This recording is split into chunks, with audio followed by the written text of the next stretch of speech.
എല്ലാവർക്കും നമസ്കാരം. നമ്മുടെ ശരീരം പോലെ തന്നെ വളരെ പ്രാധാന്യമുള്ളതാണ് നമ്മളുടെ മനസ്സ്. നമ്മുടെ മനസ്സ് ആക്റ്റീവ് അല്ലെങ്കിൽ നമ്മുടെ മനസ്സിന് സമാധാനമില്ലാത്തൊരു അവസ്ഥ വരികയാണെങ്കിൽ അത് ഏറ്റവും കൂടുതൽ ബാധിക്കുന്നത് നമ്മളുടെ ശരീരത്തെ തന്നെയാണ്. എപ്പോഴും മനസ്സ് വളരെ ആക്റ്റീവായിട്ടിരിക്കുകയാണെങ്കിൽ നമ്മുടെ ശരീരവും വളരെ യൂത്ത്ഫുള്ളായിരിക്കും. യുവത്വമുള്ള മനസ്സ് എപ്പോഴും ഏജിങ് പ്രോസസ്സ് സാവധാനത്തിലാക്കുന്നു. അതായത് വാർദ്ധക്യത്തിലേക്ക് എത്തുന്ന ആ പ്രക്രിയയെ സ്ലോ ആക്കുന്നു.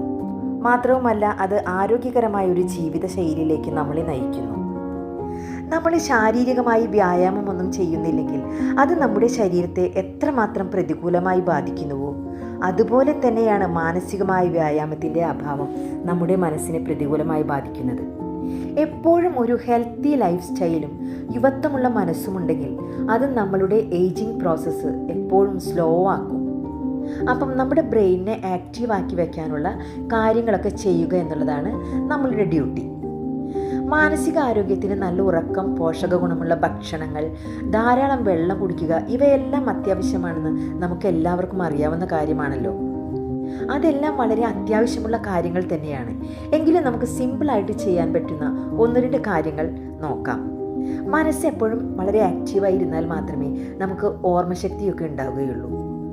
അപ്പം അതിനുവേണ്ടി എല്ലാവർക്കും സിമ്പിളായിട്ട് ചെയ്യാൻ പറ്റുന്നൊരു കാര്യമാണ് കുറച്ച് സമയം വായനയ്ക്ക് വേണ്ടി മാറ്റിവെക്കുക എന്നത്.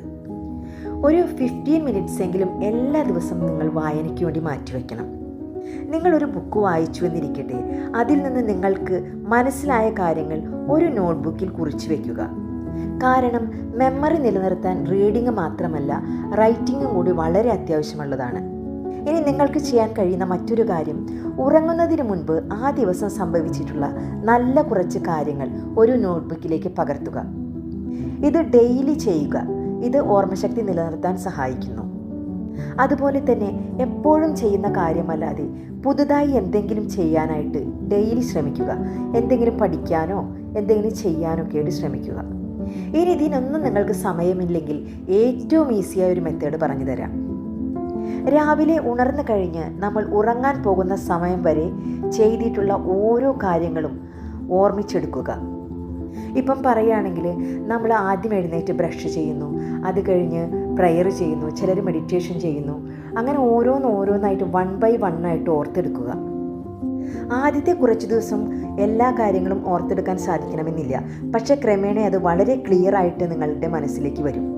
ഇത് വളരെ ഇഫക്റ്റീവായൊരു മെത്തേഡാണ്. അപ്പം ഇത്രയും നേരം എന്നെ കേട്ടതിന് എല്ലാവർക്കും നന്ദി. എല്ലാവരും ഇതൊന്ന് ചെയ്തു നോക്കൂ കേട്ടോ. തീർച്ചയായും